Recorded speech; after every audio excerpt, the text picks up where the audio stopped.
Can we talk for just a second about this pound for pound race? Yes. So let me ask you, here is what I've got. Tell me what I'm missing. Tell me if you're in alignment. First of all, as I mentioned before, among Katie Taylor, Terrence Crawford, Naoya Inoue, and Oleksandr Usyk, we have a 10-month stretch where all-time greats are fucking shit up on a And they're rampage. taking huge fights to do so. Massive risks. Yeah. Like, we are just living through an insane era. We got to sort them here a little bit. So here's how I'm going to rank it. This is not me necessarily saying peak ability.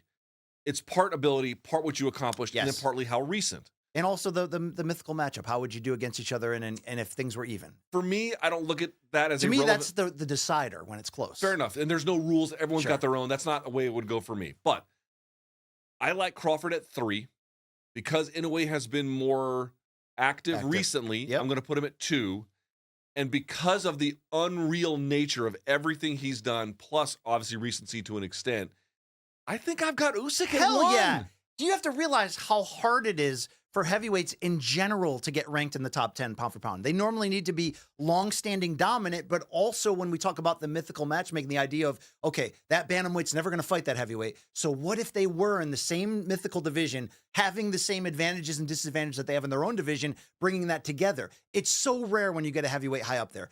Entering this fight, we had 2 of them in the top 10 with Usyk and Fury. And Luke, you know what's crazy? Is heading into this fight on this show, I said, you know what, guys?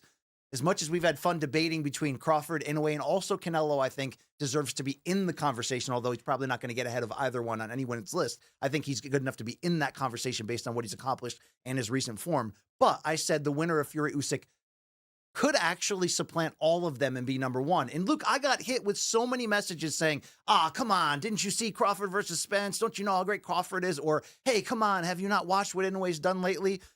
Yet what did I tweet immediately after Usyk got the victory? I said, man, this is going to shake things up. We really need to now consider Usyk in the number 1 conversation along with Bud, Canelo, and Inoue.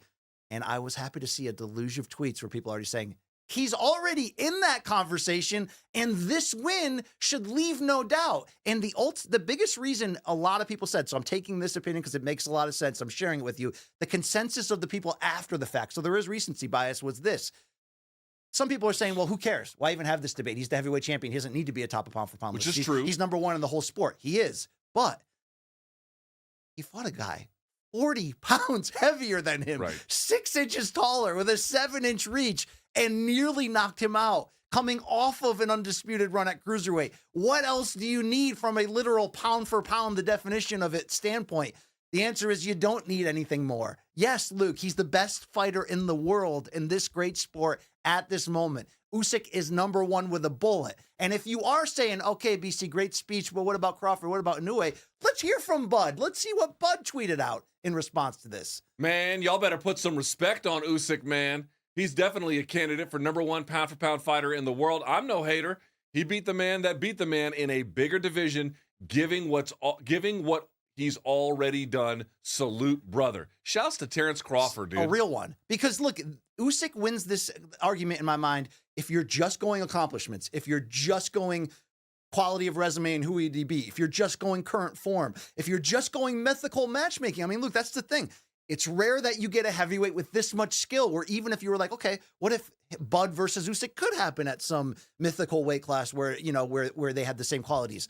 I don't think you count out Usyk necessarily in those conversations either. Okay. We are watching greatness personified. Also, just want to point out something here. Since he won the WBO cruiserweight title, he did that in Gdansk, Poland. Then he fought in Inglewood, California. Then right outside D.C., Oxon Hill, Maryland. Then he fought in Berlin, Germany. Then Riga, Latvia. Then Moscow, By the way, Russia. He beat unbeaten Bradis in his backyard of Latvia. In Latvia. Then he beat Gassiev in Russia. In his backyard. Then he beat Tony Bellew in Manchester. Then he beat Chaz Witherspoon in Chicago. Then he beat Derek Chisora in London. Then he beat Anthony Joshua in London. Did it again in Saudi Arabia.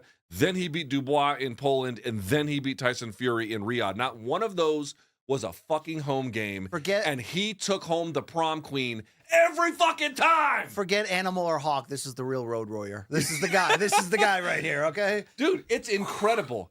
Up a weight class, all-time great cruiserweight class, and he did all of it on the fucking road. Every time He could have gotten screwed by a judge, BC. Every time someone could have been like, no, not this round, not that round. He still found a way to get it done. All right, let's close out this conversation Incredible. with this. Gun to your head, 37 years old. How many more fights do you think Usyk will take? And who do you need to see him again? Now, look, he may lose the Fury fight in the rematch, and Fury may go on to fight Joshua for all the belts again and be the biggest fight we've ever seen. It may happen. But right now, is there anyone that you feel like Usyk should fight on the way out? Because he has an opportunity here. Because part of our bullet points was, what do you do with this greatness? Because he's certainly not like top 10 heavyweight, right? He's only got like 5 heavyweight fights. But we're talking about the total greatness, the gold medal, the 2 division undisputeds. If he does this with an unbeaten record, if Usyk defeats Fury in the rematch and maybe takes one more fight and retires undefeated, you're going to have a problem trying to figure where he goes in history. So is there anyone left you'd love to see him against, need to see him against? No. Or could he walk away in your eyes post-Fury? He could walk away right now. I hope that they would do it one more time and he gets a gigantic payday. And then I hope that's it. There is absolutely nothing left for him to prove. But Bang Bang Zhang wants to bang him, Luke. Big Bang Zhang wants to have sex with that man. They're falling in love. But the point I'm trying to make... Is that a Jim Lampley reference? Can you explain that to the fans? Jim Lampley, we did an interview with Jim Lampley, and he was saying, he's like, these 2 guys had a slugfest. And he goes, and you know what that means? We're like, what? He's like, that means, and he started crying. And he goes, that means they're falling in love. And I'm like... like, Jim, that's not what that means at all. Okay. But the point I wanted to make was he's done I said it, he has succeeded at every possible level that there is, including the very, very highest. It's also hilarious. The only thing left, BC, and I mean this sincerely, is to reaffirm this win and get a gigantic paycheck. He's gotten some big ones, but this would be a really big one. So do we think, who do we think Anthony Joshua is going to fight? Is he going to winner of Dubois and Hrgovic? So you don't think he fights the winner of Wilder and Zhang this fall? Possible if things go sideways. Deontay Wilder to me, and Zhang to an extent too, but Deontay Wilder in particular, still a wild card. If he were to sleep Big Bang Zhang, which Zhang is a better boxer. I mean, most guys in the heavyweight division, but he is legitimately a very huge guy and a better boxer. But if Wilder were to starch him, I think that changes the equation a little bit in a couple of different directions. But I still don't think it's a fight Usyk needs in any capacity. He's already beaten Joshua twice. And Wilder already has big baby Jared Anderson for August 3rd. Again, it doesn't make a lot of sense. So I think the Fury rematch, and then he calls it a day, and God bless him, he has done enough.